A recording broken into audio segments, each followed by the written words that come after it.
Morning बेटा, आप सभी का एक बार फिर से स्वागत है आपके अपने यूट्यूब चैनल कौशल एजुकेशन में। और बेटा आज हम पढ़ रहे हैं हमारी 5th क्लास की हिंदी का 11वां चैप्टर ईदगाह। तो यहाँ पे देखते हैं इसके बेटा हमने लेसन पढ़ लिया और वर्ड मीनिंग कर लिए हैं। आज हम करने वाले हैं इसके क्वेश्चन आंसर और बाकी का अभ्यास। तो पहले लेते हैं क्वेश्चन आंसर।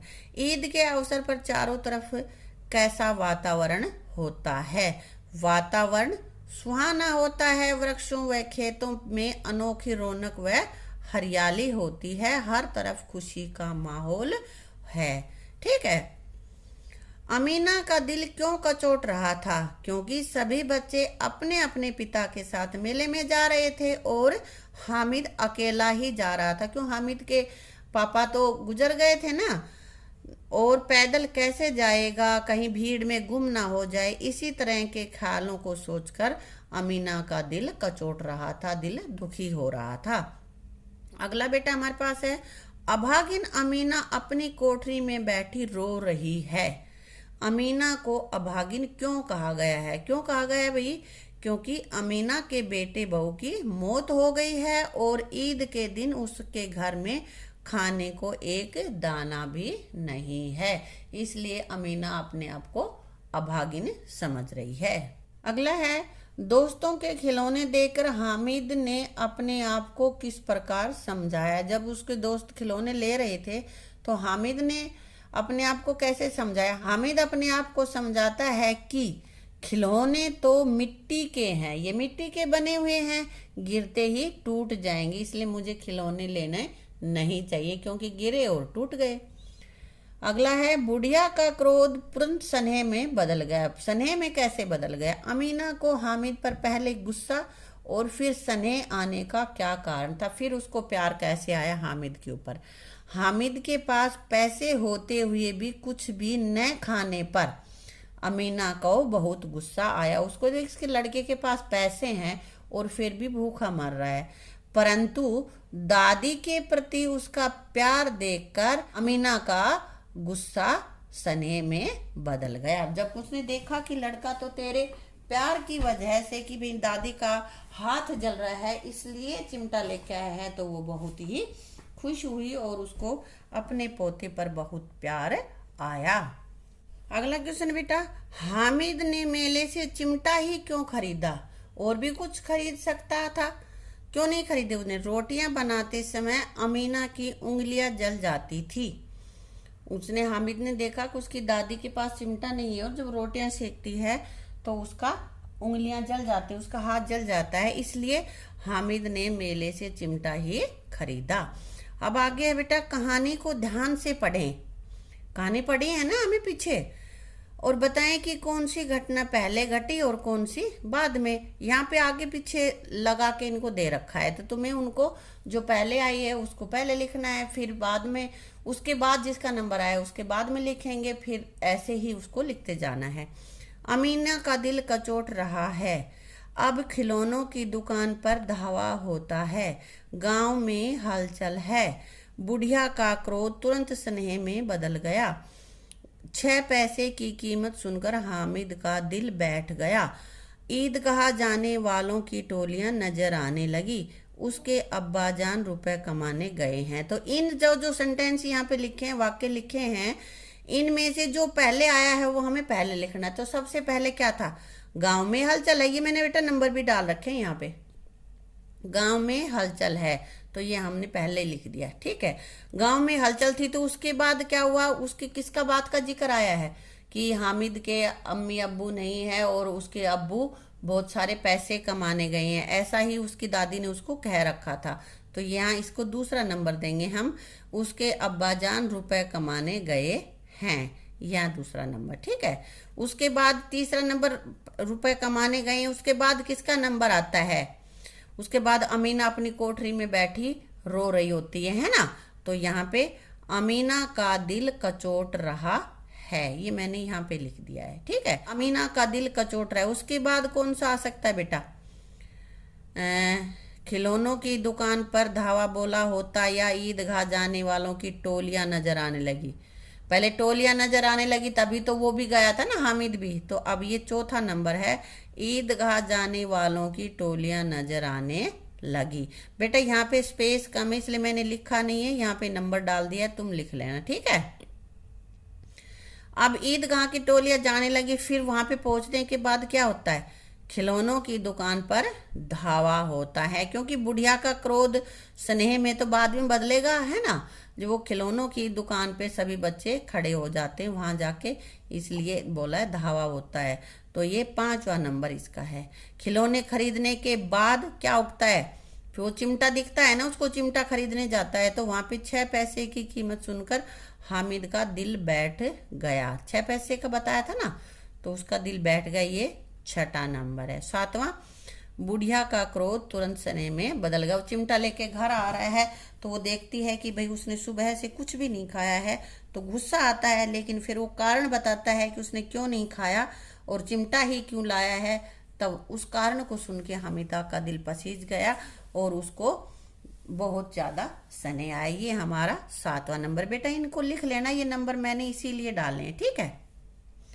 अब आगे बेटा, अमीना ने छाती पीट ली, है कैसा बेसमझ लड़का है। अमीना ने हामिद को बेसमझ कहा है। क्या आप भी हामिद को बेसमझ समझते हैं, बताओ। हामिद बेसमझ नहीं है, क्यों? क्योंकि अगर बेसमझ होता तो खाने में यूं अपने 3 पैसों को खर्च करके आ जाता, जबकि उसको तो समझ है कि खाने पीने से तो कुछ नहीं होता, खिलौने भी मिट्टी के हैं, टूट ही जाएंगे, क्या फर्क पड़ता है। लेकिन मेरी दादी के हाथ जल रहे हैं, उसके लिए मैं चिमटा लेके जाऊं, ये उसने समझदारी का काम किया है, ठीक है ना। तो हामिद ना समझ नहीं है, हामिद बहुत ही समझदार है बेटा।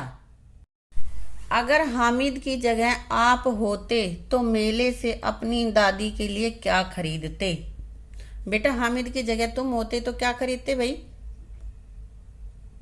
हाँ, तुम जैसा भी तुम सोचो, कोई मिठाई लाता, खिलौने लाता या चिमटा लाता, वो तुम्हारी मर्जी है। जिसको जो लाना होता, जिसको जो लगता है कि ये लाना चाहिए था, वो यहाँ पे लिख लेगा, ठीक है।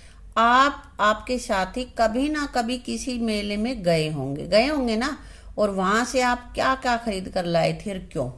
तो बेटा मेले में जाते हैं, तुम कभी कोई बंदर लाता है, कोई बांसुरी लाता है, कोई बोल लाता है ना, तो तुम जो कुछ भी लाए हो वो यहाँ पे लिख देना, ठीक।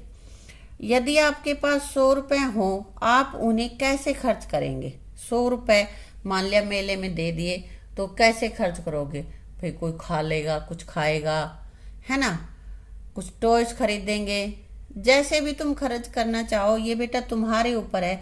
ये तुम जैसे भी खर्च करो वो यहाँ पे अपनी नोटबुक में लिख लेना। लेकिन 100 रुपए हैं तो उनको उड़ा ही नहीं देना है, कुछ रुपए बचा के भी लाने हैं और अपने कुछ में से टॉय वगैरह भी खरीद लेने हैं, ठीक है।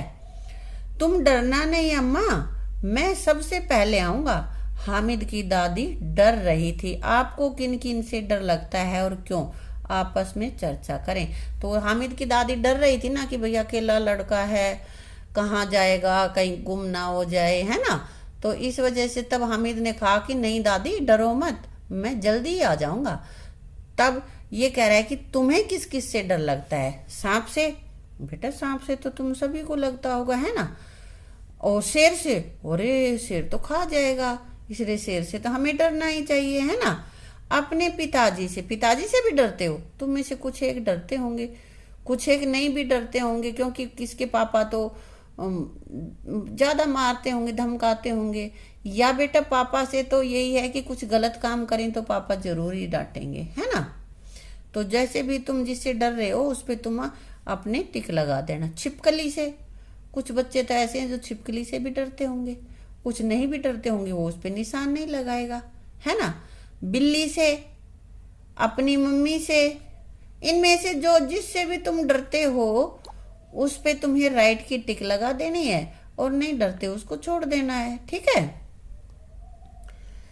हामिद, उसके अंदर प्रकाश है, बाहर आशा। हामिद गरीब है, उसे किस बात की आशा है।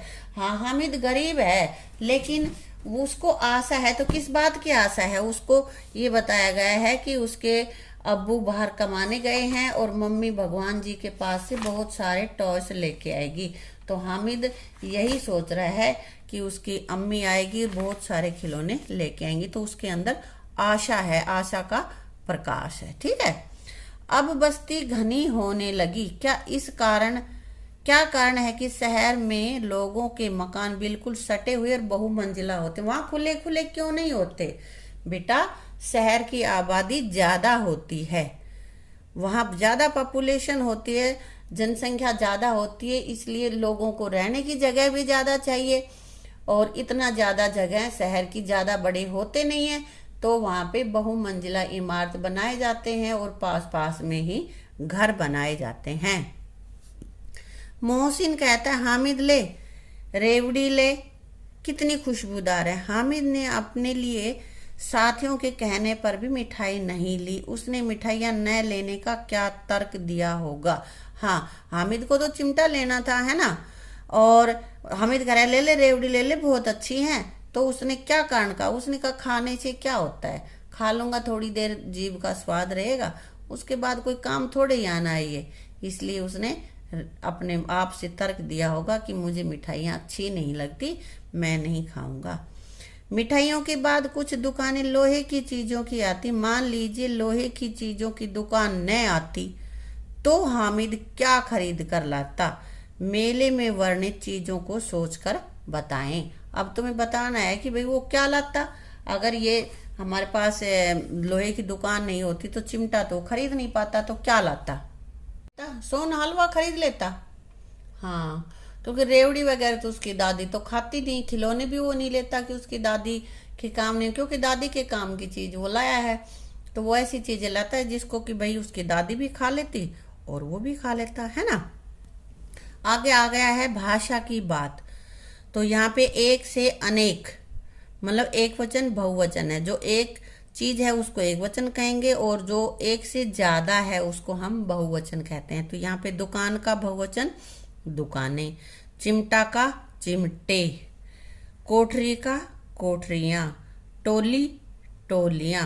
बेटा ये इन पे जो अंक की मात्रा लगी हुई है ना, वो मात्राएं तुम्हें जरूर लगानी है, क्योंकि यहाँ लिखना तुम्हें शुद्ध आना चाहिए। ठीक है।